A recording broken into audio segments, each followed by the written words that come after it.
Hey, my friends, we will be right back to the show. But I have a question for you. Are you struggling with the impact of childhood trauma? Well, know that you're not alone. I'm here to let you know that I'm starting a brand new weekly coaching group that includes a year of life coaching, accountability, support, habit and goal setting, and more. I'm starting a waitlist for the group right now, and I'm only taking a handful of people. And I'll let you know that through this personalized coaching, we'll work together to help you understand how your childhood trauma has shaped your beliefs, behaviors, emotions, and will help you create a roadmap for healing and growth. Right now, you can schedule an absolutely free coaching session with me and get put on the wait list if you go to thinkunbroken.com. My friends, it's your time to turn your trauma into triumph, breakdowns into breakthroughs, and become the hero of your own story. And I'm here to support you in doing that. Just go to thinkunbroken.com to register for a free coaching call with me and to get put on the wait list for the brand new weekly coaching program. We'll be right back to the show. But before we do, I want to tell you about today's sponsor, factormeals.com, where if you go to factormeals.com/unbroken50 and use the code unbroken50, you can get 50% off your first order. That's factormeals.com/unbroken50. If you're like me and you are a person who is busy trying to create a life, heal, work on their health, wealth, and relationships, and not to mention deal with the day-to-days of normal life, you do not have time to be going to the grocery store and trying to figure out what you're going to cook every single day of the week. In fact, one time I did the math and I realized I was spending over 15 hours a week at the grocery store and cooking. When I added Factor, I got to use that time for myself, for my family, for my friends, for my community, and for my business. And so if you're in the place where you need some more support in the kitchen, head to factormeals.com/unbroken50 and use the code unbroken50 to get 50% off. Hey, my friends, we will be right back to the show. But I have a question for you. Are you struggling with the impact of childhood trauma? Well, know that you're not alone. I'm here to let you know that I'm starting a brand new weekly coaching group that includes a year of life coaching, accountability, support, habit and goal setting, and more. I'm starting a waitlist for the group right now, and I'm only taking a handful of people. And I'll let you know that through this personalized coaching, we'll work together to help you understand how your childhood trauma has shaped your beliefs, behaviors, emotions, and will help you create a roadmap for healing and growth. Right now, you can schedule an absolutely free coaching session with me and get put on the wait list if you go to thinkunbroken.com. My friends, it's your time to turn your trauma into triumph, breakdowns into breakthroughs, and become the hero of your own story. And I'm here to support you in doing that. Just go to thinkunbroken.com to register for a free coaching call with me and to get put on the wait list for the brand new weekly coaching program. Hey, my friends, we will be right back to the show. But I have a question for you. Are you struggling with the impact of childhood trauma? Well, know that you're not alone.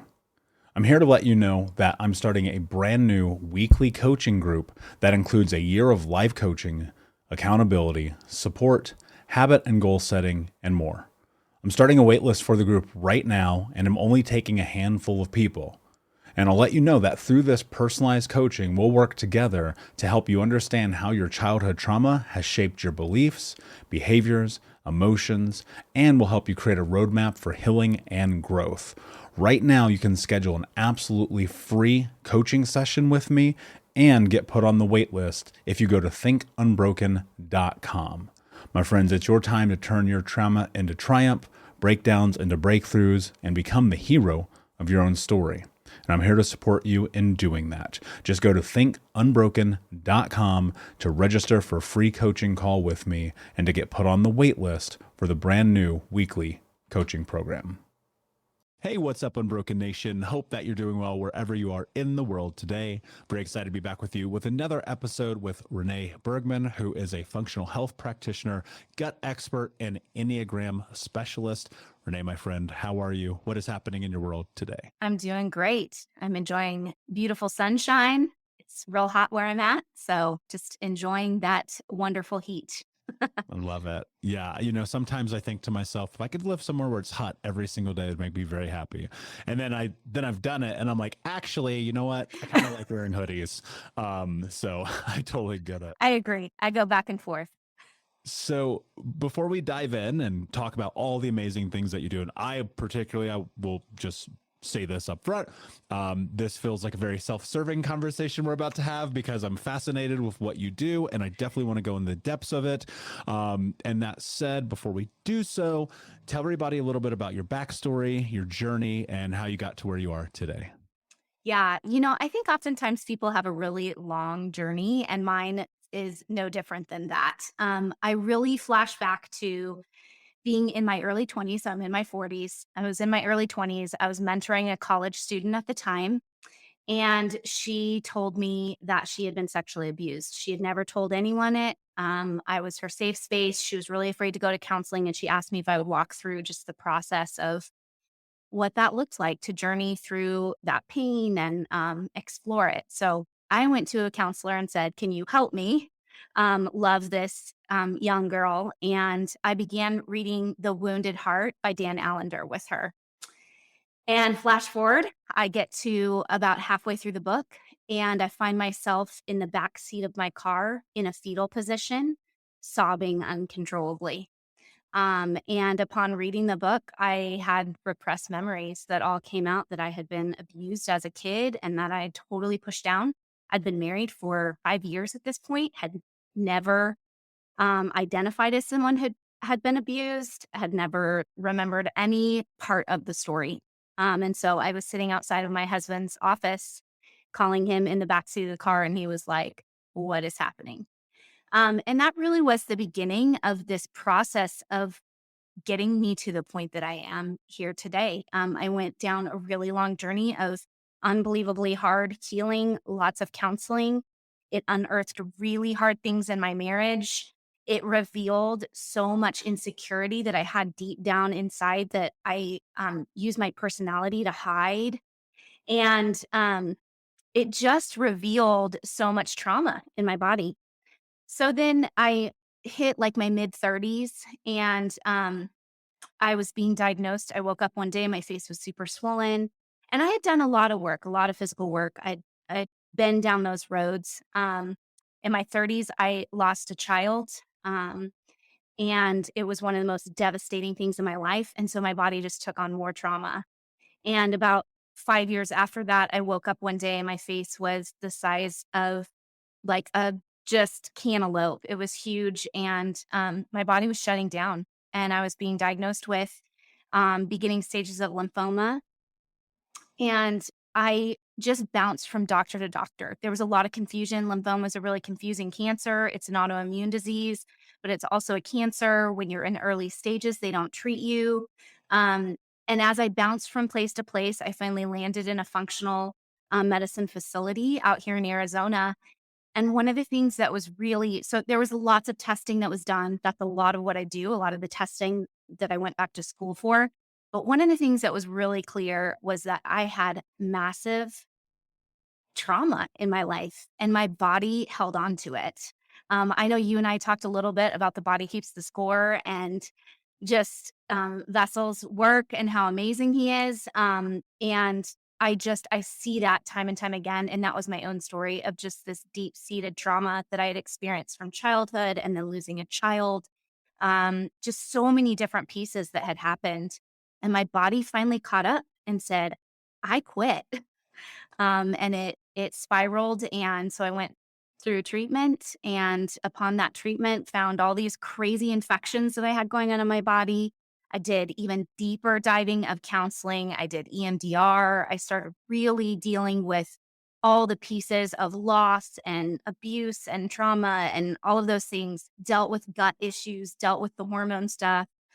Um, and I can now say in my 40s, I have more energy and I'm more um, just able to do life, to wake up and do everyday life than I ever was in my 20s. And I think so much of it came down to that, deep seated trauma that led my body to be open to lots of, stress and cancer to form and infections and things like that. So I went back to school and really wanted to help others because I saw what it did for me. And in that process, I became Enneagram trained and I went back for functional medicine and started practice a couple years ago and really started diving in, helping others to see there's such a mind, body, soul connection. You can't just say it's just physical. You can't just say it's emotional. You got to deal with all of it because eventually it all catches up to you. Hey, what's up, Unbroken Nation? Just want to take a moment and invite you to be my guest at Think Unbroken Conference this November. That's right. Think Unbroken is hosting our Unbroken Con for free. It's 5 days of trauma transformation information with myself, special guests, and even some of the leading experts in trauma education from around the world. For 5 days, we're going to jump into what it means to actually take the steps to be unbroken. All you have to do is register for free at unbrokencon.com. That's unbrokencon.com. That's right. 5 days of trauma transformation information with me, special guests, and some of the world's leading trauma trained experts for free for 5 days this November. More details to come. But in the meantime, go to unbrokencon.com to register, and I'll see you there. Yeah, truth. And that is such an incredible journey that you've been on. And I relate to so much of it. And I want to go a little bit deeper into context here before we get into talking about your specialties, where again, I'm going to be a little self-serving. And so you're in your mid-20s, you're reading this book. I think a lot of people, and especially folks of the Unbroken Nation who are listening to this show, are in the beginning phases of their journey, right? Or are at this place where they're starting to make meaning, where they're like, fuck, all right, something bad happened, kind of trying to piece it together, what's going on. What became revealed to you through reading that book and that experience in your 20s? So I realized that I had been sexually abused by both my grandfather and my dad. And what the book really revealed is that sexual abuse doesn't always mean that someone had sex with you. And that's such an important piece of healing, that people feel like they're not worthy of saying that something happened to them if it wasn't the absolute intense worst thing that they've ever heard. There's something about victimhood that we feel like as a victim, it needs to be the worst thing for us to name it and to say it. And so it took me years to even identify as someone who had been sexually abused because I I just struggled that, well, mine wasn't this, or I hadn't been raped, or something like that, which those were so horrific in my mind, but I had been physically touched in ways that were so inappropriate as a child. And it altered the way that I viewed myself. It altered the way that I interacted with people. It altered the way that I did relationship.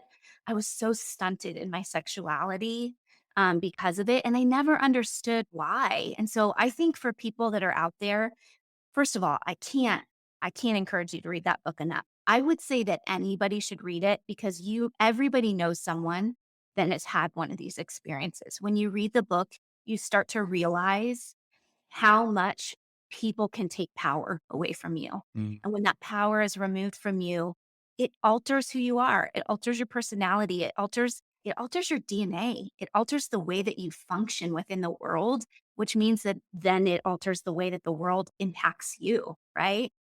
And so, reading the book just really opened my eyes. It really made me have to do crazy amount of work that was really difficult. So later I learned that I was a 7 on the Enneagram, which 7s on the Enneagram hate hard stuff. They want to fight it. They want to push it away. They want to do everything to do all the fun things to kind of squelch that.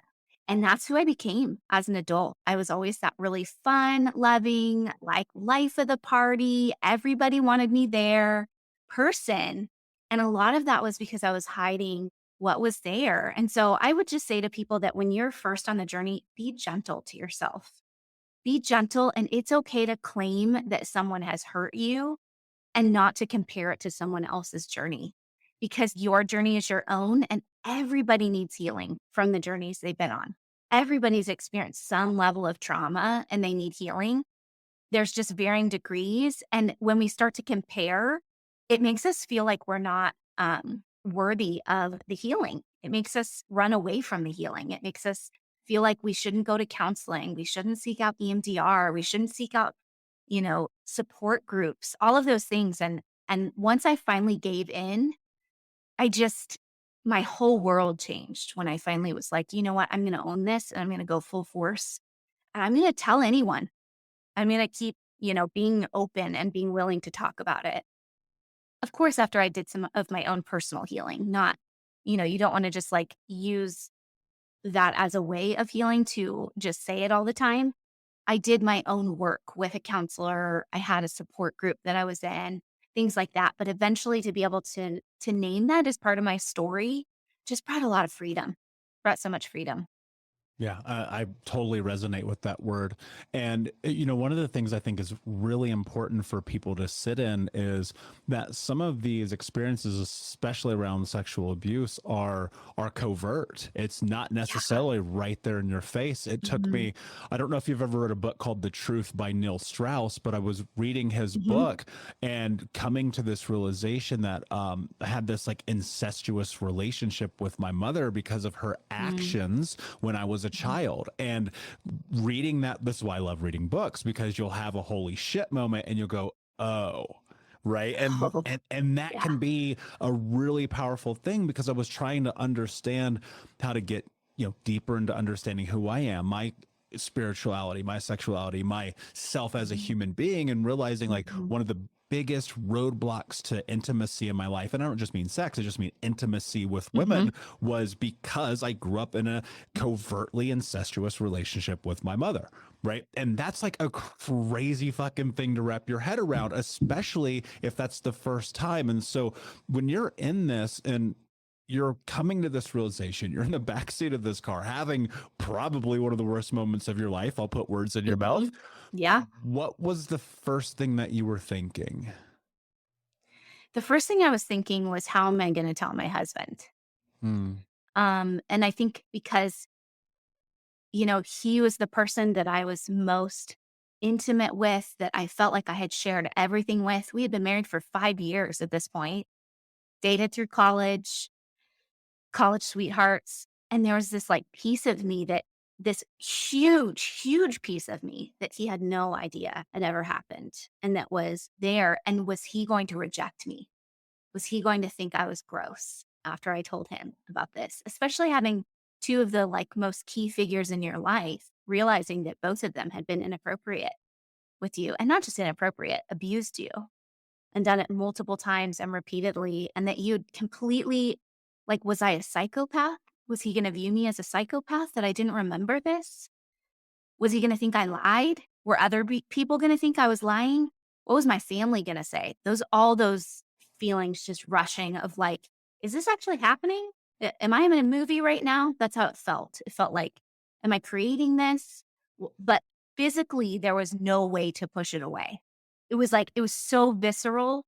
It's like that feeling of like vomit that comes up that you have no control out of, coming out of your body. That there's just no, if you get the stomach flu and it's coming up, it's all coming up. That's what it was. It was this emotional vomit that there was no, that physically was just taking hold of my entire body. And there was no getting rid of it. I knew that it was so real. I knew that it was true, but I was so scared of what would happen. And of course, I mean, I've now been married almost 20 years. My husband has just enveloped me and walked with me through the healing and been my biggest supporter, been the one to just champion me seeking any kind of healing that I needed. And then him seeking healing because of it, seeing that it, how it impacted him and that he needed healing and that he had experiences in his life that weren't awesome. Um, so yeah, that's really what that moment was just it unbelievable fear of what would happen. Yeah. And I think a lot of people have that moment, especially when they recognize like, oh wait, maybe I've had this stuff done. Because it's kind of like Pandora's box, right? Yeah. You're totally fine 1 minute, and then one Uh-huh. minute later, everything about your entire life is different. Mhm. Moving into like thinking in terms of like Bessel's work and your work and a lot of the things that I've discovered around health in this journey, where was your physical health at in this time frame? Because, I think a lot of people have these traumatic experiences and they keep getting sick, they keep getting the flu, they can't eat certain foods, they're constant migraines and headaches and all of these things they're not making meaning of. So I'm curious, where was your physical health at during this window? Literally, like 2 weeks before this happened, I had been, in a doctor's office, and they were saying, "We're not sure if you have MS. We're not sure if you have lupus." I was having all these, like, tingling, like, numb sensations down my legs often. I just was sick all the time. I was getting strep throat constantly, and that was a lot of my childhood as well, Mm. that I just got sick a lot. And there was just a lot of confusion. I had doctors saying, "We think you have an autoimmune disease, but you will check off for like 3 of these things, but not all 5." And so they would like not diagnose. And so I just kind of move on. Um, yeah. And that continued for a lot of years until I put those puzzle pieces together and began seeing how my physical health and my mental and spiritual and emotional health were tied. Um, I struggled a lot. My gut was a mess. Like you said, foods that I just couldn't handle. I would think, "Oh, I can't have barbecue sauce. Something about barbecue sauce like makes me itchy." I mean, stupid things like that that I would be like, "What the heck?" And now I know they're not stupid. Now I know that it was my body's way of really like it was internalizing all that stress, and it has to go somewhere, right? It's got to go somewhere. And so my body was just like shutting down. Yeah. And as that was happening, I remember one time, so not one time, a lot of times, I was dealing with SIBO when I was about 27, 28. So small Yeah. intestinal bacterial Yeah. overgrowth. And I probably believe that that was antibiotic induced because Mhm. as a child, I must have been on antibiotics 3 times a year, right? Mhm. Strep throats, allergies, sickness, getting the flu all the time. Not to mention, I had Yep. asthma. I had massive migraines as a child. Like, I remember being a little kid and like putting that spray stuff up my nose, like weekly, blinding, Mm. crippling migraines, bedwetting, you name it, just like keep going, keep going, keep going. And I remember being like, fuck, I think everybody just gets sick all the time. Because my Yeah. brothers were always sick all the time too. We were growing up in this incredibly Mhm. traumatic household. I have an ACE score of 10. I know my brothers are 6 plus. Like, and so you think about it and you understand the research behind that. You look at the early onset pulmonary embolisms, heart attacks, diabetes, cancers that all stem from this toxic stress response. And I was in a doctor's office one time. This is like the 30th freaking doctor I went to, right? Trying to figure out why I am sick all the time. And he goes, I'll never forget this. He goes, you've seen all the doctors. You've done all the things. We've done the MRIs and the CAT scans. We've done the blood work. Everything looks normal. This is psychosomatic and only in your head. And I was like, that's so fucking dismissive, dude. You can't tell me it's in my head. And so fast forward a little bit, I actually finally find a doctor who understands the research, who understands the impact of the somatic experience, who understands our Mhm. bodies and the way that trauma enforces a lot of the negative ramifications of what your body does growing up in a cortisol state. And she, within literally 35 seconds, she goes, "Oh, you have SIBO." And I was like, "Oh, well, I don't know what that is. Let's figure this out." Blah, blah, blah. Right. So I think a lot of people, and where I'm leading with this question is so many people are facing these illnesses and these ailments, and they're trying all the things and they're taking 37 fucking vitamins and they don't know which way is up, and they've tried all the diets. And no matter what they do, they are still sick. They are still Yeah. suffering. They are still trying to figure this thing out. And I think from my own personal experience and having been down this path, it's disheartening, it's exhausting, it's time, it's expensive. Same as you're in this. So what I'm wondering is, when you're now in your 20s, you're having these back and forths with these doctors, you're having these conversations, you're trying to figure out what's going on. What became the turning point? Well, it's when I was it wasn't until like my mid 30s that I finally had someone. do a similar thing to you. That I had a doctor say, this is all in your head. This is psychosomatic. Um, I had had a seizure. I'm like, You think I created this seizure? You think I faked it?"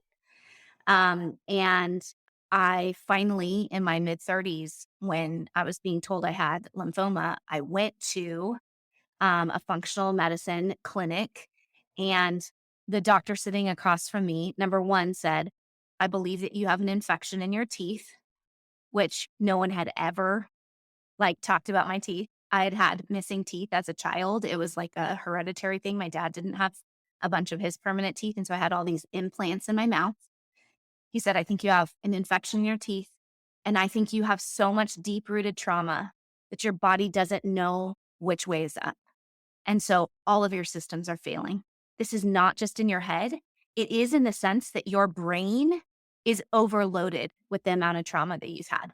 And I just began weeping. I remember just like sobbing hysterically because he was saying all of these things that you've experienced have led to this, but there is real things that are happening in your body. There's real infection. There's real cancer. There's real gut dysfunction and hormones going awry. All of these things are real, but there's a reason that they're going on, and it stems back to all this trauma. And we've got to deal with that alongside the physical. And it just finally felt like someone was listening to me. Someone was saying, "I hear you. I see you. I understand why this is where you're at. And there's help. There's help. There's me. And then there's other mental health professionals that really see it the same way that can help you," and helped me find a great counselor. I had had some really good counselors at that point, but I finally found some counselors that were really on board with seeing both worlds and how they converge together and the necessity to deal with both at the same time. You know, it's fascinating to me how a large, vast amount of this is psychosomatic, right? Because I Yeah. remember, one of the things, I mean, there's both sides, right? There's the aspect Mhm. in which, no, you're actually sick. Like, yes, this is because of Yeah. all of the toxicity of your experiences of your life. And then there's the Mhm. other side of it where it's like, I remember sitting in EMDR one time, and on the end of that experience, just feeling like for the first time, anxiety had actually left my body. Mhm. And I had never had that experience. And so I probably was 30 at that point, and I just always had this racking anxiety. But I never wanted to take anxiety medication because it always made me feel like fucking gross and numb. And on Mhm. the backside of that experience, I remember just walking down the street for the first time. I didn't have like keys between my knuckles or a pocket knife in my hand, or whatever that thing might be, and just being like, oh, maybe this is what it feels like to be a normal person for a moment. So you're in this, you're going through what is the pendulum swing here in terms of your health starting to actually change? Like, what are the Yeah. things you're actually doing? What are you Mhm. executing against? What does the game plan look like? So EMDR was Also, let me ask you this, please, as yeah. well. What were the symptoms that were presenting then in that moment versus Mhm. when you started executing the game plan you'll get into? Yeah. So in that moment, I was having major swelling in my face. Like, I mean, like, I just looked like I had lumps all over my face. I couldn't get out of bed. I was so exhausted. I just wanted to lay in bed all the time. My depression was like just overtaking me. Everything felt awful. I had suicidal thoughts. Um, I knew I wanted to keep living because I had children and I had an amazing husband, but I thought, "I can't keep living feeling like this." Every joint on my body hurt. I was once a runner in college. I couldn't even hardly walk around the block, without it hurting. My hormones were just totally tanked. My sexual drive was just didn't even exist. It was like I had no hormones. And so the game plan was EMDR. So I did some intensive EMDR, lots of therapy. And then I had a major surgery in my mouth to have the implants in my mouth removed. They found a ton of infection in there. At the time, my husband and I were serving people who lived outside, who lived in our neighborhood. We were getting to know them well, becoming friends with them, inviting them into our community. And a couple of them that we, knew were safe and that we had built relationship for a while, we would let them come shower at our house. And because my immune system was so shot, I picked up a terrible infection from one of them that when the doctors found it, they were like, you don't have this unless you live outside or you live in a third world country. Like, what have you been doing? I said, well, I have homeless people that shower in my house. And he was like, that'll do it. And so it was a huge infection that was riddled, went all into my lymph system. And so then I did high doses of vitamin C therapy and a lot of gut restore. So I had a bunch of gut infections and parasites. And so tons of herbs and different supplements to really help combat that. Had candida going on, which is an overgrowth of yeast. So we were fighting that off with diet. I changed my diet radically. I began eating all whole foods. I had to cut out gluten because I was diagnosed with celiac disease. And I began really just increasing the amount of vegetables that I ate and cut out drinking. I just began drinking tons of water. I just really started taking care of myself, plus all of this stuff that the doctor was doing. The surgery in my mouth was key. Having things in your mouth it's something that I actually ask a lot of my clients because lots of people have infections in their mouth and they have no idea. But that was a huge part of it. And then really working on stress. He just kept saying to me, stress doesn't just go away. You have to learn to deal with it. You got to learn breathing. And so I started doing yoga really religiously. My spiritual practices really increased. I began meditating a lot with God and feeling like prayer was something that was worthwhile again. Sitting in silence, being alone. Something that was really big with being someone that had been abused is being alone was really scary because being alone with my own thoughts was so overwhelming. But as I began to heal, being alone was such a key component for this extrovert to realize that you need alone time. You need to process your thoughts and have silence. So that was a lot of what I did, and that's what I continue to do. I have a sauna in my home. Like, I have a home sauna that I get into quite often. I eat really healthy. I still enjoy life. I still have birthday cake with my kids on their birthdays, and I still celebrate. I just went to Mexico and had wonderful margaritas. So I'm not in this world of like, oh, you just get rid of anything that's bad and then you go in that direction, because then you can go super crazy in that direction of don't ever eat anything that's bad for you and don't ever have an ounce of sugar or alcohol. Learning to live life balanced was like just such a huge part of the journey, to celebrate when celebration was necessary, to mourn when mourning was necessary, to be able to hold both joy and grief at the same time, that it was okay for both of those to exist. Especially after losing my son. Um, I've barely touched on that. That was such a huge, huge monumental part of my story that my body just like freaked out from because you lose something that was a part of you. And to be okay that I could celebrate my children that were here and still grieve him. Um, I know this is the long answer, but I think when you're really getting to the root of your health and you're seeing the physical sides of like needing to go after the infections, heal your gut, change your microbiome, increase your hormones. I started taking natural hormones to like boost that back up. All of those things were so necessary, but they wouldn't have fixed it all if I wasn't also dealing with the sadness and the stress. And I got off an antidepressant that I had been on for like 10 years. It was out of being forced. They thought that I had an allergy to it, and it was terrible going off of it.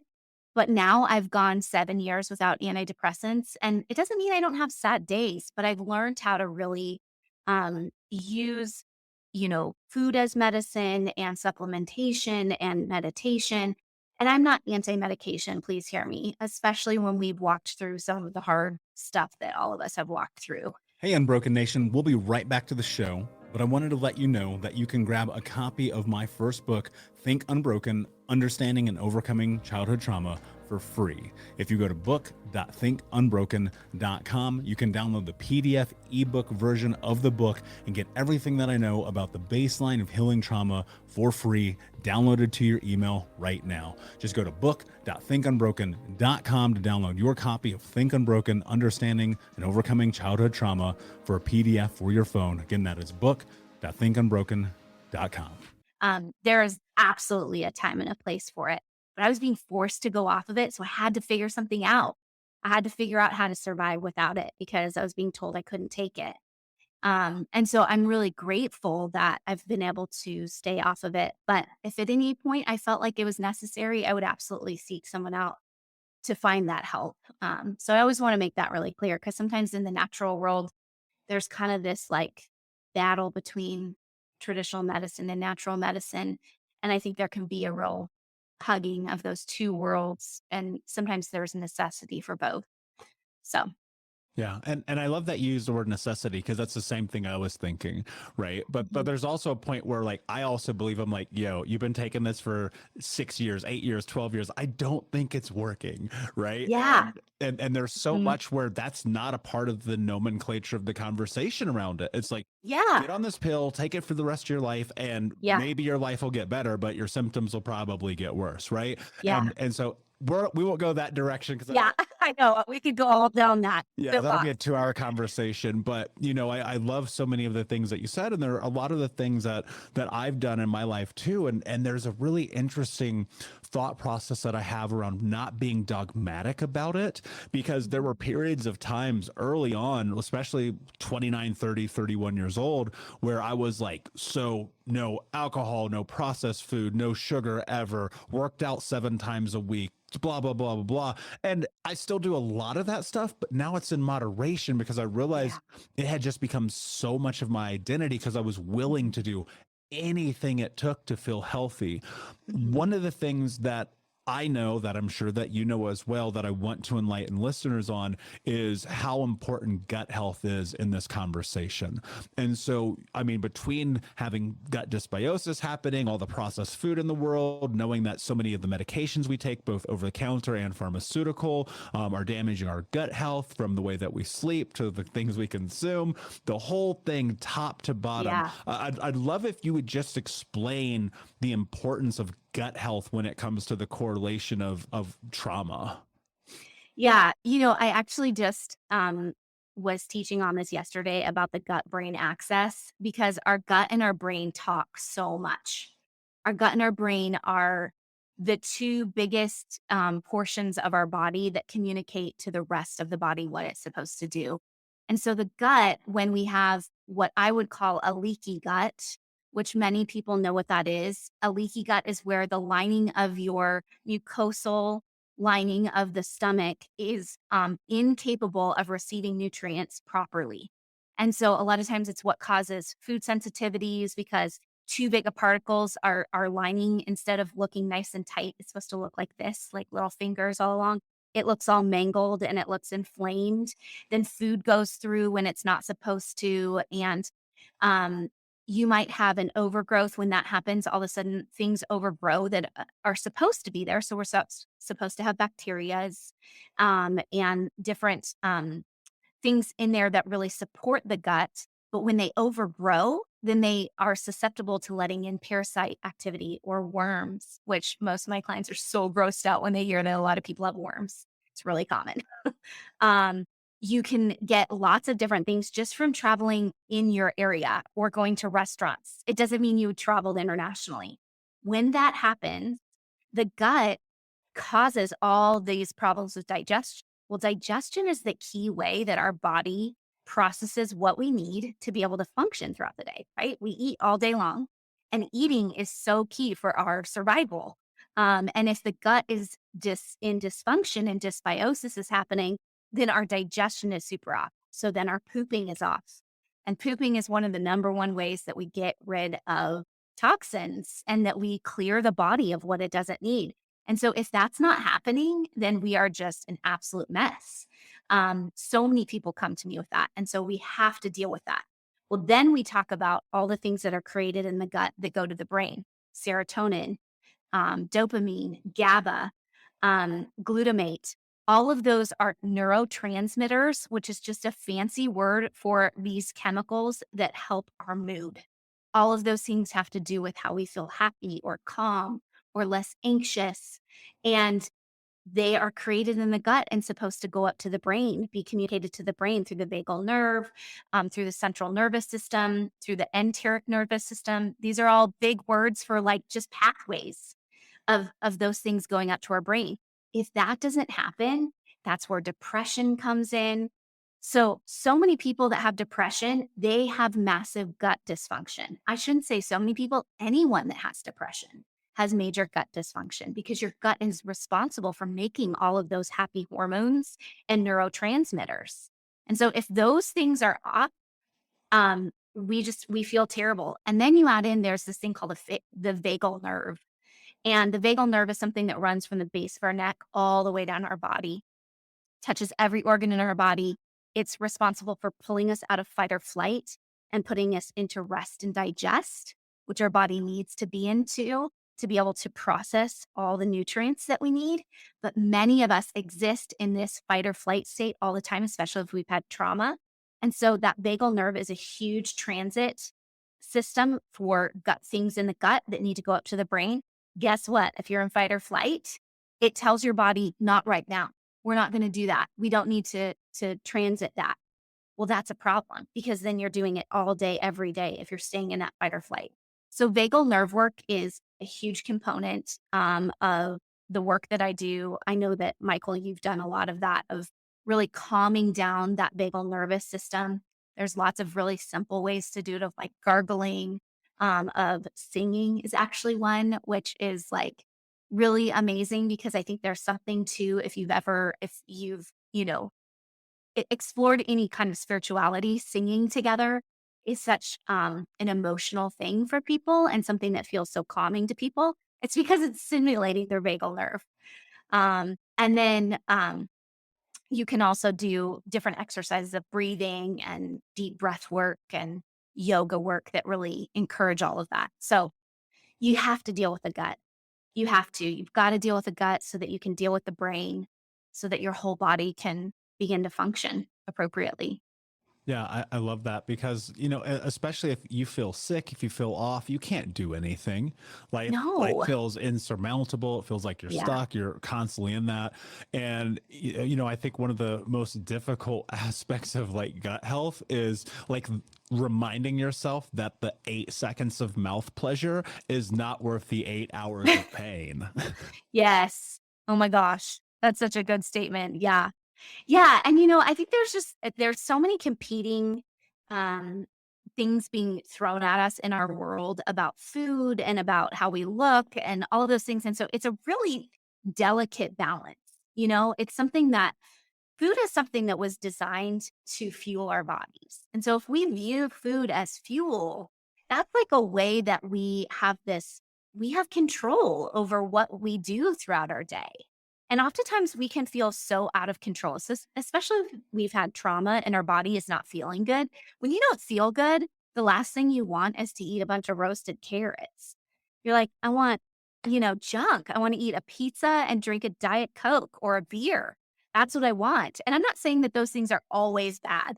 Maybe the Dr. Pepper, but um, they're not always bad. But if if your body is always asking for that because it's so depleted, it's reaching for those sugars and those carbohydrates, because they're dopamine hits. That carbohydrate boost and that boost in your blood sugar, that spike of blood sugar, it's like this boost of dopamine. And so we keep going back to it. Well, if you take the control and say, I have control over how I feel with what I eat, and put good things into your body, it really changes the way that you view your physical activity and you view your way of doing relationships. If your brain isn't foggy and you feel like you can actually get out of bed, that makes such a difference in your whole day. And so viewing food as something that you have control in your life, because oftentimes we've just been told that we don't have control, especially in food areas, like that it's controlling. If someone tells you what to eat, you get to say what you get to eat. you're in charge of your life, So you get to say, hey, I want to put good things in this body. I want to eat good proteins and good vegetables. And then when I go out with friends, I'm going to celebrate too, because that brings happy feelings and emotions and hormones. But I'm not going to do it every single night. There's that moderation. I think what you said was so good. Yeah. Just really moderating and learning how to flow in and out of those worlds is so important for what we do. Yeah, it really is. And, to be dismissive of your need to participate in life is dangerous, because you'll find yourself again stepping into this dogmatic approach. And I just don't think that's Yeah. living. And I do think that there's kind of this pivot that you have to make in your life to actually be willing to sit in the pain of what Yeah. you've done to yourself, because there Mhm. is some point, and especially around food, alcohol, smoking, sex, a Yeah. lot of these things, you have to go like, oh, I caused this chaos, and then sit Mhm. in it and feel it. Because when you do that, then you start to remind yourself like, okay, wait a second, I'm getting associated with those experiences and those feelings, as opposed to the numbing sensation of it all, right? Yeah. There was a Right. period of time in my 20s. Now, look, I recognize that you don't get to 350 pounds by accident, but, in my 20s, being 350 pounds, it was like I was drinking fucking milk every single day, eating chocolate cake, literally eating chocolate cake almost every day, consuming gummy bears, McDonald's 3-4 times a week, Mhm. and so I used to be like, oh, I come from a big family. I'm big boned. That's a Midwestern concept. And I came to found like, no, that's not true, dummy. Yeah. What you're doing is you're poisoning yourself every day with McDonald's, who's Yeah. gonna sue me one day, because fuck them. And it was Yep. like, you keep doing this, keep doing this, keep doing this. And one of the most incredible things that happened to me when I got deeper into therapy, I started getting cognizant of my life. I started making meaning of my experiences, Yeah. meditation, yoga, journaling. I started paying attention to my body and how it Mhm. felt, because one of the biggest things that happens to people who survive trauma is they dissociate, because Yeah. it's the safest thing that you can do. To not be in your body is safety. It's avoidant Yep. of pain, of suffering, of hurt. But then what you realize, and this was my truth, and what I realized, I was like, wait a second. In the way that they used to hurt my body, I'm now hurting my body because it makes me feel significant. Now, Yeah. you cannot arrive at that place without doing a whole lot of fucking work. And so That's right. now you're in this place, you're doing all the work, you're healing, you're getting better. I think that's a great transition. And you're starting to move into this idea of, okay, I want to actually serve other people. Yeah. What was happening in your life where you're like, okay, I'm gonna go help other people, I'm gonna go suffer through school again, I and know. step into this? Like, what was going on, and what was your experience, and what did you learn about yourself in that process? Um, I learned that studying is really hard when you're an adult. But I learned that I loved learning at that point in my life, and that I finally felt like I had purpose around something that I wanted to do that really contributed to the world. And not that I hadn't contributed to the world at that point. I had children, raising kids and raising children that um, are, contributors to society and that have, good values and things. That's a huge job. And so I'm super grateful that I was able to do that. My kids, to be home with my kids. But I hit this place of, I want to do something that is outward facing and that I can really help people. And so going back to school, I learned that I was so passionate about teaching to people and teaching people how to really find that healing and to really seek that out and to listen to them, hear their stories, say, you are not crazy. I swear the amount of times I say to people, you're not crazy, because people say, I know this sounds insane that I feel this way. And I'm like, you are not crazy. This is normal. And so going to school, while I was doing my functional medicine training, I really had learned a ton about the Enneagram. And so I went through the process of being Enneagram trained. And one of the reasons that I did that is because I knew so much about trauma and about, needing to face your childhood and who you were and how that created you to be who you are today. And so that's a big part of, I wanted to use it in my practice. I really help people see. I use the Enneagram. I have people take a WEPS test, which helps them understand what their core number is. And then, you know, what other numbers they kind of have some heights in and lows in, to really understand, like, how did you take in the world as a child, and how did that create you to be who you are today? And how does that make you respond to others and to yourself? And so it's this amazing tool. If you've never looked at the Enneagram or done the Enneagram, it really is just, there's 9 numbers, and it has the ability to help people kind of break down different ways that they function: their core weaknesses, their core longings, their core desires, and their core need. And so when we do that, when we look at those things, because I'm not touting to be a counselor, that's not what my training is in.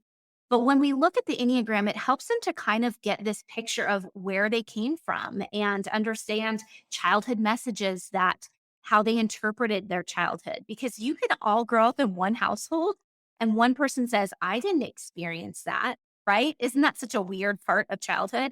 And so looking at the Enneagram, it helps you understand that everybody interprets the world differently. Everybody takes in what their experiences are differently. And it creates kind of who you are as an adult. And understanding that helps people in the practice then look at things that have happened in their past and how that's contributed to their physical health. So, like you were saying, a lot of times I will say to people, when you eat, do you know what's happening to you? Do you pay attention to your eating? Or do you finish eating and you kind of couldn't tell someone what the food tasted like, or where you were at when you had lunch, or what you were doing? And there's like this key moment of helping them understand, you're disassociating. Are you maybe using food as something that like comforts and heals? Do you sit and eat alone foods that you would be embarrassed for others to see? Which all of us to some extent do that, right? That's kind of life. But are you doing it to like a great extent? Like you were saying, are you eating chocolate cake every day? Do you know why? Do you know what emotion you were having when you started doing that? And so the Enneagram just has this amazing ability to help people go, whoa, I did not know that's how everybody else interacts with the world with me and how I interact with the world, and helps them tie together those, some of that mind, body, soul. And then I oftentimes refer people to, let's find you a counselor, let's get you EMDR, especially if there's deeper things. And let's join together, have a team around you. Let's have a team around you that helps you look at the physical, look at some of your Enneagram, but then also, seek out some counseling and mental health healing. Yeah, and I love what you said about team, because I preach this all the time to my community. It's like, great, you have me as a coach, but you need a therapist, and you need this guy over here and that girl over here, and you need all of these things, because you're effectively rebuilding yourself, especially on the backside of trauma. And Yeah. one of the most important aspects of that is recognizing, like, at least for me in my experience, I was like, yeah, one person is not going to solve this problem for me. Yeah. Right. Yeah.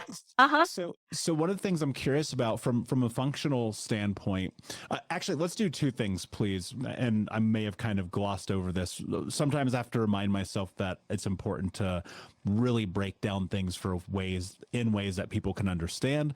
Yeah. First, can you define what a functional health practitioner actually is and does? And actually do that first, and then I'll ask you a second question. Yeah. So functional health means that we're going after root causes for why you feel bad. So in a very broken down way, we look for, why is the gut not functioning well? So we use functional labs. We use stool samples, urine samples, hair samples to look at, do you have pathogens that are going on in your gut? Do you have an imbalance of bacteria that's supposed to be in there and that's not supposed to be in there? Are your hormones out of whack? Do you have too much estrogen and not enough progesterone? If you're a male, do you have too much estrogen and not enough testosterone? And that's why you feel like you just can't like work out. You feel exhausted when you work out. So we look at hormones in that way. And we get to these root causes of why these things are happening, and then we help correct them. So we come together as a team. So it's not me telling you this is what you do. It's me saying, how can we work together? What are the things that you feel comfortable doing and that you want to do? And I'll give you my training, and you tell me what feels like really life-giving to you in that healing process because it's a joint effort. And we put together a protocol of how to change that. We change eating, we change exercise patterns, which you would think that it's like that I'm typically adding exercise for people. A lot of times I'm taking some of the exercise away because it's their body is too stressed. We talk a lot about how to have balance, how to use meditative practices to calm the vagal nerve. We talk a lot about like how are you finding community that supports you and that can walk alongside you. So it's this really holistic approach to a whole body healing. So the mind, the body, and the soul are not disconnected. I know I've said that a million times, but you have to view them as one and that they're all intertwined with each other. And so functional medicine really looks at that approach, helps people to get to those root causes. And then how do you climb out of that symptomology? Yeah, that's a great definition of it. One of the things, and I'm going to create a preface here before I say it, is that people need to be willing to take control over their own health. And one of the biggest problems that I felt my experience was in going back and through the rocky broken ship of American health and like actually going into these normal Western doctors and facilities is being an advocate for your own health is seemingly impossible. And I would frequently run into these scenarios in which I'd say, I'm going to do this or I'm not going to do this. And them being like, oh, well, I'm a doctor, I have a degree, you should listen to me. So I think it's really important to function in a space in which you're an advocate for your own health and do what you believe is the right thing to do, which now leads me into the intersection of the question that I wanted to preface with. When people are being an advocate for their own health and they're going through this process, and if they're anything like me, they'll find a tremendous amount of benefit in dealing with a functional health practitioner as opposed to traditional Western medicine. What are some of the things that they should be asking? What kind of labs, what kind of tests, what kind of questions? How can they prepare themselves to go into this kind of conversation? Yeah, I think they need to be prepared to be really honest about how they feel. I think that people feel, I think modern medicine has asked us to boil things down very briefly because we have only 10 minutes with a doctor. And so we just have to be able to say, I have this symptom. So first and foremost, when you sit down with any functional health practitioner, that they have enough time and space to really hear what you're feeling. Because oftentimes you need someone to listen to all the different things that are happening. And for the functional health practitioner to look at you and say, these are the dots that I see connecting. And this is what I see needs to happen. And then you want to make sure that they're going to run functional labs. So I think that there's great health coaches out there that, just help people figure out how to exercise and eat well. And those are important aspects of what I do. But labs help you test and not guess because oftentimes when we're really in the tank, so people that are coming with autoimmune diseases, or they're in that realm of like someone's trying to diagnose them, but they haven't gotten a diagnosis. And they just feel like crap all the time. It's super important to be able to test things to know exactly what we're going after. So sometimes people will say, look, I've tried every diet, I've exercised all these different, programs, nothing's changing. And I'm like, yeah, that makes sense. So we've got to look at hormones. We've got to look at your minerals and we've got to look at the gut. Those are like the three absolute necessities. And then in functional medicine, there's all these other tests. There's like oat tests and different tests that look at, blood serum, and you can look at the thyroid and make sure the thyroid is functioning. So there's, all the extras, but at the very basic, are they looking at your gut? Are they looking at your hormones? And are they looking at your minerals? Because those are the three key to even begin starting to have some physical healing. And then are they willing to listen to you of what you want your process to be? Because not everybody is the same. Like we just talked about, the Enneagram really defines that. Not everybody is a type A. I'm going to do all these things perfectly and I want a list.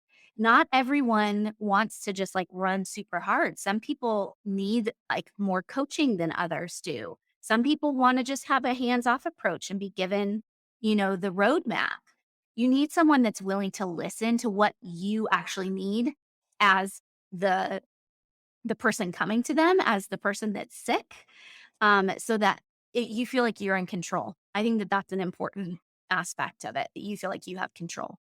Yeah, I would agree. I think that's really everything. And a lot of this conversation, the whole underlying element of it is control and the Yeah. willingness to go and take that for yourself. Because, if you're not doing it, nobody's going to do it for you. And I think that's probably one of the more difficult facets of this conversation is like actually stepping into ownership of self and simultaneously like reconciling the truth that for many of us, it's the first time we've ever done it. And it's okay because it's going to be fucking bumpy and ugly and you're going to make mistakes and you're going to fall back. And like, that's just a part of it. But if you just keep going forward, asking the right questions, getting the right support, eventually on a long enough timeline, your life is very different. I mean, you just pointed to it a few moments ago. You said at 40 years old, you feel healthier with more energy than you ever have in your life. And it's through the willingness of going down this path that has led you here. Renee, this has been an amazing conversation. Before I ask you my last question, can you please tell everyone where they can find you? Yes, megaphonefunctionalhealth.com. It's a great place to start. Lots of information. There's things for you to download for free to learn about your gut. I give you a bunch of information to try on your own. And then if you want to have a conversation and share more about your journey and have someone listen, you can book a free consult there. Brilliant. And of course, we'll put the links in the show notes for the Unbroken Nation. My last question for you, my friend, what does it mean to you to be unbroken? It means telling the truth about yourself. I think when you truly are unbroken, you tell the truth about who you are and where you've been, and you're willing to invite others into that truth. Yeah. Brilliantly said. Thank you so much for being here, Renee. Unbroken Nation, thank you so much for listening. Please like, subscribe, comment, share, tell a friend. And until next time, my friends, be unbroken. I'll see ya. We'll be right back to the show, my friend, but I wanted to let you know about our brand new podcast community for Think Unbroken podcast. I know that for so many trauma survivors like myself, for the longest time, I felt alone, like nobody got it, nobody understood, and that I was just going to have to figure this out on my own. But that's not true. And the reason why we created our brand new Think Unbroken Academy podcast community is so that we can bring all the members of the Unbroken Nation together in a place where we can learn, grow, heal, change, and transform our trauma into triumph. I would love to have you come and be a part of the brand new community. Just check out thinkunbrokenacademy.com or click the link in the podcast description. And I cannot wait to see you there, my friend. Again, just head over to thinkunbrokenacademy.com. And until then, be unbroken. Thank you so much for listening to Think Unbroken. Please share this episode with someone who could use it and help us move forward in our mission of ending generational trauma in our lifetime. And if you would, please take 5 seconds to pop on iTunes or Spotify, hit that 5-star, leave a review, and you can also reach out to us on social at Michael Unbroken or at Think Unbroken. And of course, you can check out our YouTube channel at Think Unbroken. Thank you for being a part of Unbroken Nation, my friends, and until next time, be unbroken. Hey, my friends, we will be right back to the show. But I have a question for you. Are you struggling with the impact of childhood trauma? Well, know that you're not alone. I'm here to let you know that I'm starting a brand new weekly coaching group that includes a year of live coaching, accountability, support, habit and goal setting, and more. I'm starting a waitlist for the group right now, and I'm only taking a handful of people. And I'll let you know that through this personalized coaching, we'll work together to help you understand how your childhood trauma has shaped your beliefs, behaviors, emotions, and will help you create a roadmap for healing and growth. Right now, you can schedule an absolutely free coaching session with me and get put on the wait list if you go to thinkunbroken.com. My friends, it's your time to turn your trauma into triumph, breakdowns into breakthroughs, and become the hero of your own story. And I'm here to support you in doing that. Just go to thinkunbroken.com to register for a free coaching call with me and to get put on the wait list for the brand new weekly coaching program.